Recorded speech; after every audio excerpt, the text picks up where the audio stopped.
welcome to the Truth and Data podcast. I'm Jessica. I'm Kim. And I'm Debbie.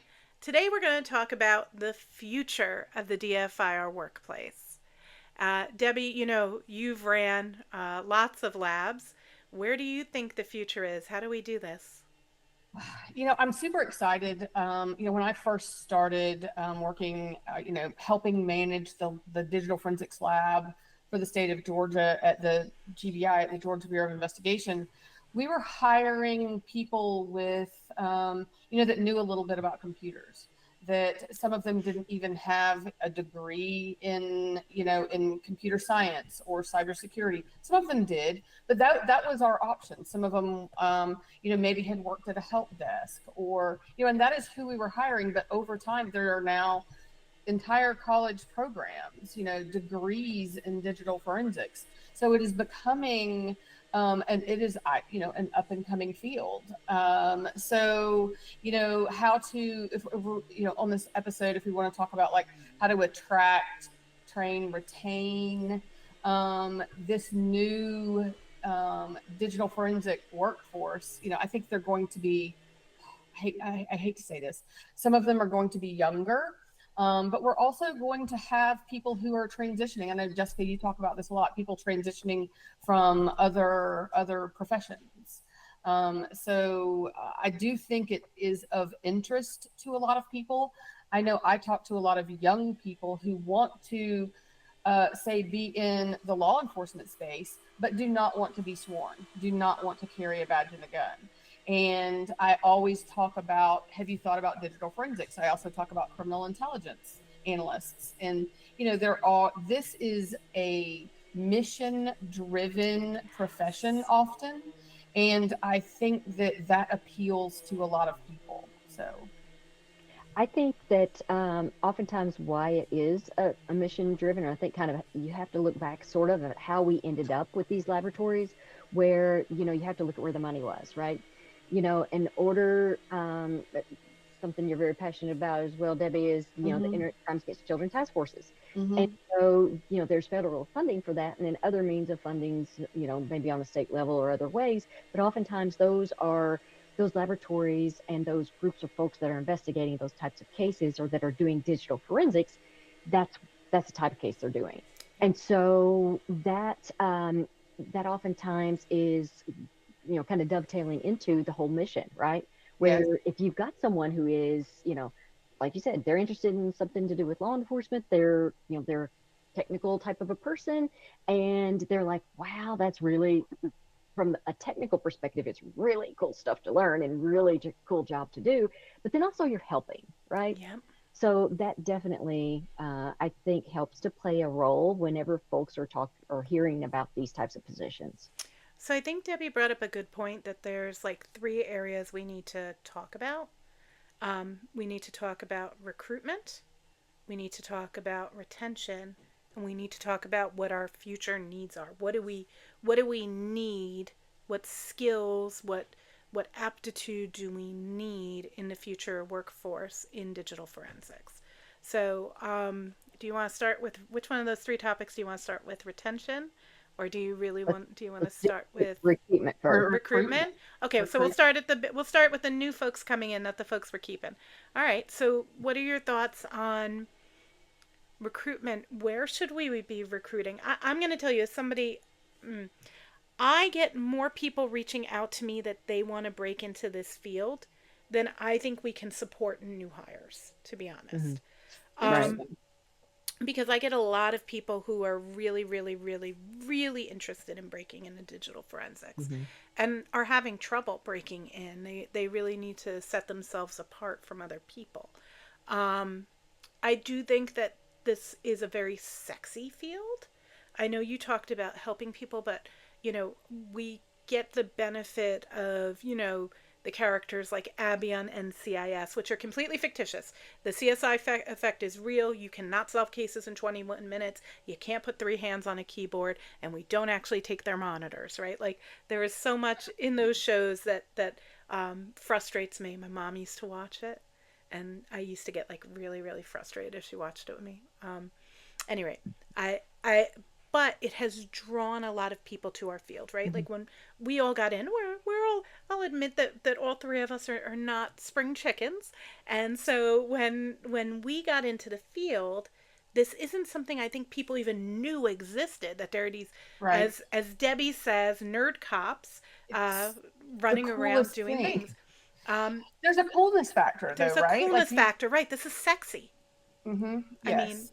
Whether you're in, we get to know things, you know, cases that are in the news. You know, we get to work on really high profile, important cases, and you know, every case is important. every case is important. And we get to work on things that affect people's lives at the end of the Absolutely, day, right? The work yes. we do affects people's lives. And that doesn't matter if you're an incident response and you're protecting people from losing their jobs because you're keeping a company of, online, or keeping healthcare systems online that are saving people's lives in the IR world, or if you were helping find truth so that somebody's life and liberty isn't taken from them because of a wrong ruling in a court on something they didn't do, or so that you can find justice for victims and ensuring that we do find the nefarious actors or bad guys. Um, this is a really, you spoke, Kim, about mission driven. That I would say the most I look for two things in somebody when I'm recruiting. I look for people who are passionate about the mission, because then they're going to be driven to get it right, because they never going to want to do this wrong, because if they realize it really has real effects. And number two, I look for people who like to solve puzzles, because it's changing all the time. You never can get all the training to tell you how to do all the things you're going to do. Every single person is going to encounter something that no one else has seen before, and you're going to need to solve the puzzle. So I need people who can solve puzzles and like to do it, and people who are mission driven. And to me, that's more important than if your background is in healthcare or computer science. I want you to be able to write a Python script, don't get me wrong, but I'm saying that passion and Mm-hmm. and the ability to communicate. Oh my You know, gosh. when we would interview folks a lot of times, I mean, it was really, I mean, because of the content also, I Mm, mean, you're looking at the whole person, right? You are yes. looking at, you talk about a background, you talked about, what's your passion, how does your mind kind of work, kind of attitude, there's a lot of things that goes into that where you can't really just look at people on paper to Right. decide if they're going to be a good fit, and you can still get it wrong. But there's a lot that goes into trying to recruit or even hire in the field. And I think that the good thing is that for young folks, for terms of technical abilities, young folks have a lot of technical abilities that because they've grown up with these screens and with things in their hand, right? So I think that is a little bit of an edge for folks being young, so to speak. So Yeah. that's a helpful thing. And then I think because they've had to, in school, they've all had to use a Chromebook probably, or an iPad or something they've had to use, so very different than, what we had to do growing up at school. So there's a little bit of um, they're already kind of techie folks, and they're already, using that for their social media and their interactions and things. So that I think that helps. But as far as being able to recruit, I agree with you, Jessica. There's a lot more people I feel like that want this type of a job than there are jobs that are out there, which is unfortunate. But they need to be able to set themselves aside. And I think that's one of I think we did a whole podcast on We getting did. started in DFIR, and go listen to that one because that will definitely help you out with that. You know, I think we talked about, and I'm not going to talk about it a lot, but there are you're it's not just law enforcement and military, which a lot of people want to do because of the mission, but there are digital forensics jobs at major corporations and Yep. banks and insurance companies and consulting firms and things like that. So there are, and I guess it just depends on sort of what you want or how you want to start. But if we're talking about actually recruiting, so we've been talking about it. So from what would we want maybe in a recruit, what about what they would want? So if we're talking about from an agency or a private corporation perspective, is it going to be culture? Is it going to be, are they going to provide training, continuous training? Is it salary?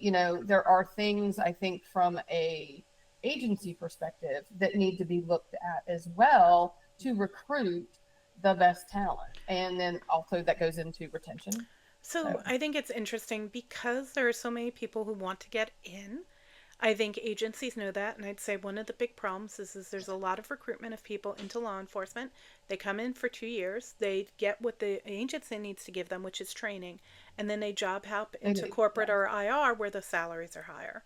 I yes. will tell you from a like how does Hexordia recruit, and this is what I suggest to lots of orgs is interns are amazing because you can at a lower salary and at a lower um, investment cost from a business perspective or an agency perspective. You can bring people in, learn how they function, teach them, see how they learn, and make a determination as to who is a good fit. I It's a mean, long job it's interview. it's a long job interview. I mean, they obviously we interview our interns, but I would Sure. say I don't hire many, and I say many because I have, but I don't hire many 0 to 1 year examiners who weren't interns for my company first. So we have hired, we've been in business 4 years, and every single year we've hired at least one intern has become a full-time employee. And that's awesome, and I love that, and I love that about that's how we function because we're really able to cull the best of the best from these young, brilliant people. Where do I find these folks? I will tell you that mostly from universities that have bachelor's programs in digital Hmm. forensics. That's usually where I start my interns. But I will tell you that I have hired, because some of the work that Hexordia does in the U.S. government side, I have hired recent folks who are transitioning out of military. So I'd say That that's makes where I sense. target a lot of my non seasoned folks. So when we're talking about recruitment of young folks, recruitment of seasoned personnel, to be honest, I have never for our seasoned personnel put out a job posting. I have built a network where I know amazing folks. Like that's how we brought Kim on board. And so for me as somebody who hires people, my senior people are all through network or network of the people who work for us. So, Kim has brought us candidates who are brilliant, and other people on the team have introduced us to people. We Um, did a whole podcast on networking. on networking, we did do a podcast on networking, and this is why it's important. So I'm Hmm. going to tell you, as somebody who has a small digital forensics firm of 25 people, that I hire interns. Some of my interns get turned into full-time roles, and the rest of my staff is either folks that I know professionally or folks that the folks have on the Right. team know professionally. I've very rarely had to cull from the public, which is it just makes the process quicker and easier and less expensive, to be honest. And usually, when we're trying to fill a role, we want somebody soon and we want somebody good. But there are people who reach out to us. That's actually a lie. I have an interview today with somebody who reached out to us, but somebody who I already know in the community, and I think that that's important. I think that retention is a really big problem because you have to retain both your senior people and your young people. And I will say, that 2 year mark tends to be a jumping point for a lot of folks to leave their first organization and go somewhere else for more money. And it's just, I recognize that, I see it. I would say a lot of law enforcement agencies, the reason is because the salary is lower. Um, Sometimes multiple tens of Yeah. thousands of dollars lower per Oh, year Oh than yeah. an incident response. more than that. Yeah, no, I know. I mean, so, there's a very big difference between someone who's earning under 50K and someone who's earning six figures. Sure. And that jump can be from under 50K in a law enforcement role in a 0 to 2 year job, depending on the state you're in. Some states are better than others, but the states that are better are the really expensive states to live in. And by better, I mean in the Yeah, so 60s, right? it's So eaten up in cost of it's living. eaten up in the cost of living. And so but then if they jump to a consulting role, doing consultancy for incident response after that point, you're talking a 40 to 50K year jump. That is Yes, so significant that I yes. do think, some people stay because of the mission. Like, I love mission draws me in. But there's a really big difference between making 45,000 and making 95,000, and Yes, there is a you big can't difference. short somebody for taking a I would job never fault like that. somebody. No, You no. know, I'll say that in the work unit that I supervised, I would say we did have some people leave, and they work for major private corporations in Atlanta, whether it's Truist or Home Depot or Cox Communications. They left. Some of them worked for us for years and Mm-hmm. retired and then left. Some left in the middle of their careers. But I will say that I was also fairly proud that we had a fairly decent retention rate. Great. Good And management. That's the number one thing. I like to think that, but you know, we could ask them. But it was all about creating a culture where they felt respected, where they felt valued. Offering them training, ongoing training, so that that those things meant a lot to them. And then Ongoing also training means a lot. Yeah, 100%.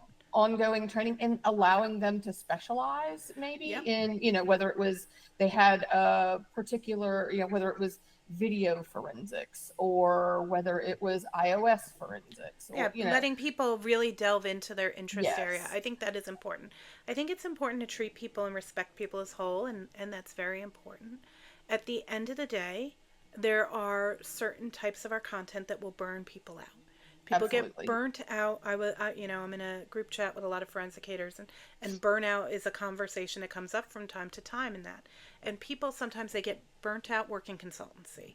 They get burnt out working ICAC cases. They get Hmm. burnt out in these roles depending on response time. Some roles, require on call shifts.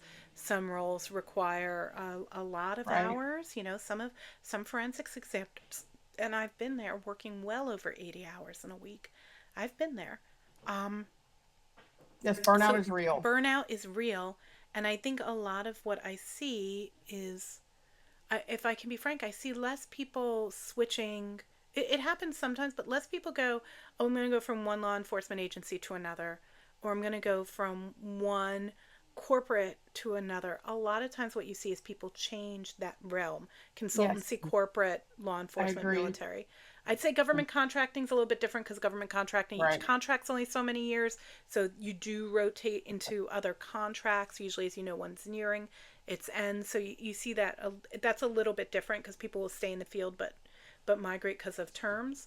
But overall, I find that there's a lot of burnout from one area, so I'm going to go try the other area. Well, so Hmm. but you bring up, we've talked about wellness probably on every podcast, Well, but and we that have a is whole podcast on yes, and we have a wellness. whole podcast episode. But that's another thing that can help retention. Hmm.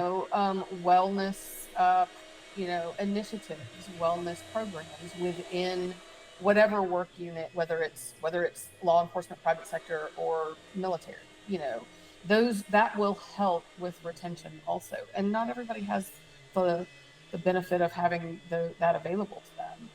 I think management being in tune with the Ooh. needs of people, like you said, give them opportunities to grow, um, give them um, give them the wellness Mm-hmm. resources that they need. And there are things that, and not just from the wellness perspective, but sort of, but really from a management perspective of things, no matter what that you're in, of looking at, workflow, looking at how Yes. much of the same work Yes. that you do. Yes. Let's give someone some variety. I mean, you could, this doesn't necessarily even apply to this. Let's just look at things from what works in other industries even. Let's put somebody in this different section for a while, or let's have this person only work in drug cases for a little bit, or let's make sure that we're peppering everything Right. in Yes. together with all these various cases that they do. Or, Not hey, working. Yeah. guess what? This week you're on intake only. Or, hey, guess what? This Right. week you're on imaging rotation. Whatever that may Love be. that. Let's look at workflows. Let's be in tune with people. The people who get to make these decisions, you're going to have to talk. And Debbie, I know, I Right. mean, you managed for years, but and just seeing now the relationships that you still have with these folks, I have a good idea that you were very in tune with your folks. But that's huge, is being able to see what people need. And that's going to help with that retention. People have to feel like they're growing, they have to feel needed, they have to be fulfilled, and they have to enjoy it, and they have to want to come to work. And their opinions are respected, or that you want to provide them with the things that they want and need to do their jobs. Asking them, hey, Yes.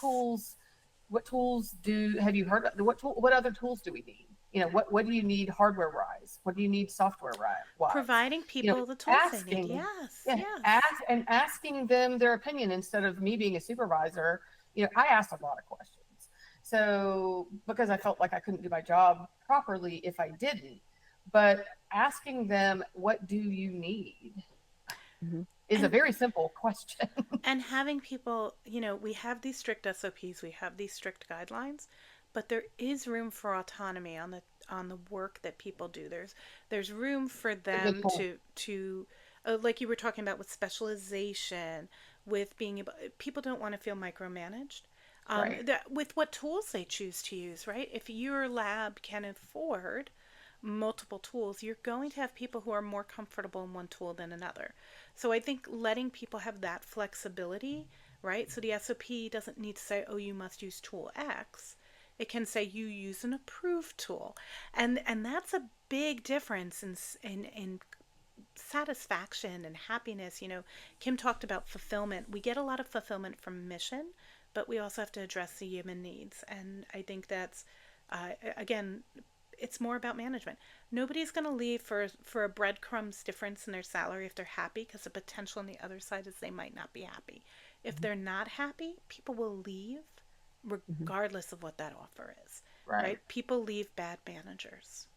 Let So, and let's have a career path for these folks. so If you, that's a really good point. Yes. Yes. So, highlighting where can this person go, informing them, communicating with them, figuring out what their interests are, what training they need, what they need to get to the next step. If we're always encouraging people to get to the next step, and can I say another thing? Promoting from within. I think from promoting from within is one of the best motivating things you can do in an organization, because you're recognizing your own talent and you're giving people an opportunity to grow. People will grow into the roles you give them if you give them the tools to do it, Right. and you don't hold them into their old job. That's, I think, really important. So, yeah, I think Um, there's definitely that career opportunity. path, though. So, a lot of places don't have that. I know we've talked about, gosh, we're mentioning almost everything on this podcast, but we've talked about roles of, say, a digital forensic technician versus an exam, like a super trained examiner. But then there's supervision roles as well, and I know not every agency is large enough to have all of these roles, but the ones that are, having a career path not only helps workflow but also helps job satisfaction. Debbie, you brought up a good point, though, because you brought up two different types of leaders. You can have individual contributors who are technical leaders, where somebody's growing into a higher yeah, level technical good position point. with no supervisory responsibility. And you can have other people who are going to want to grow more into supervisory, program management type of scenarios and roles. And And there will be people that do both can not want to exist. take all this. And there are people who never want to, who want to stay exactly Supervise. what they are, where they Yeah. are, doing what they're doing. And that is really about communicating and understanding that individual's wants and desires, because when we're talking about a career path, the career path needs to have options. Right. It can't be a one way. I love that. There's been some great work done in Australia. There was a great paper. I'll have to find it, about like career paths and how you can define different training for different career paths in digital forensics. And it really does go into all of those things, specialization, and that's really the future of our workforce. So I'm going to ask the question that nobody wants to hear, but I can't avoid it when we're talking about the future of the DFIR workplace, right? That's the question. So the question is, how does AI, or Mm. how do you think AI will affect the future of the DFIR workforce? I think one, and Debbie can speak to kind of the evidence that is AI, but I think in terms of like our work and how our workflow goes, I think that there have been tools for years that have implemented what has been referred to as AI, because it has essentially um, used some technology that will assist. And what I mean by that is that, it helped to identify certain files, right? Categorize some files for you, identify things a certain way. But that didn't mean that that's what those were, and that didn't take the place of us having to do our part in going and looking at those files and seeing where they came from and doing everything the way that we've always done. That may have saved you a hair bit of time, but it did not take the place of anything that we needed to do as far as our work was concerned. So we should do an entire episode on AI. That's a completely separate topic. Do you think, though, that in terms of the workforce, that AI will replace any of the workforce? And I'm gonna throw out there what I think police leaders are thinking, because with generative AI, there's lots of different AI that has existed and used, as Kim mentioned, in lots of tools. But with generative AI, people who have no knowledge or technical background in the field can ask a question in natural language and get a response. Are you concerned at all about the digital forensics workforce being replaced by the investigator asking a large language model? Can you show me any pictures pertaining to child sexual abuse material? Or can you show me any text messages pertaining to drug trafficking? Is that a concern, as features that allow for those kinds of conversations to take place are being rolled out in multiple forensics tools? Do you think leadership will think that we're replaceable? I think they're getting mixed messages. So, there are, for lack of a better way, tool providers, not necessarily even in digital forensics, but other AI that technology that police leaders are being shown, that is there are companies that are saying AI will totally change policing. I think it will help make policing in general, this is my general statement, help make policing more efficient, but it will absolutely and should never replace human oversight. Do I think it could help? So you're talking about, us saying, find all the CSAM, it still has to be a human after that verifies if that is actually CSAM. I don't, now your question though is, do police Yeah. leaders think that will, I think some will, yes. I think that some don't even understand, exactly what is being offered to them, or the truth, or I don't know how to articulate that. I don't know that they are, I'm hoping that they will be naturally not conspicuous, not, I don't know the word I'm thinking of, but naturally suspicious. That's what, Right. naturally suspicious. I think. I Oh, go ahead. Sorry. I I think and I hope that there's going to be enough that's kind of in place of the way that policing goes and way certain things go, and I'll liken it to this is not AI, but I'll liken it to this. There are lots of cities that have where they have cameras up, Mm-hmm. like at for people License plate running red lights. Yeah. Yeah. Yeah. Red Well, light cameras. even license plate readers, but they'll, if somebody runs a red light or you're speed or whatever, they issue traffic citations Yep. based on some type of technology, right? Mm-hmm. There are other states though that do not allow that, because the officer, the way the law is written, the officer actually has to be in contact with them, or however that it's written, but Mm-hmm. they don't. The way the law is written, it would not allow for such. I hope that our unwritten even laws of forensic science are going to, from our digital forensics perspective, kind of usher this Take out. over, And yeah, I feel like that's be going to prioritized. prevail. However, the whole thing about what leadership is sold and what leadership is given and what leadership is promised, we've all been to conferences. What people are going to display and show, and no joke, at a conference everybody sees the best of a company or the latest and coolest. That's what they see, and that's what they see that have the capabilities are. But I think when push comes to shove, you're going to see a lot of, I hope that smart smart minds prevail on this, because I Yeah, think you're going to see I a think lot we're of trying to things say the that, same thing. Um, yeah, and I hope that police leaders will listen to their digital forensic examiners. It's okay for them to go to a conference and see this technology that is shown to them in the best light, and then they take it back and say, "Hey, what do you think of this?" Not, "We're buying it." Right. Like, Tools are and I hope tools. Tools are legislation. tools. I hope legislation will, and it's, will help take care of, because there is legislation in some states about how law enforcement uses AI. So, and some of that's good, and some of it's, still needs to be worked on.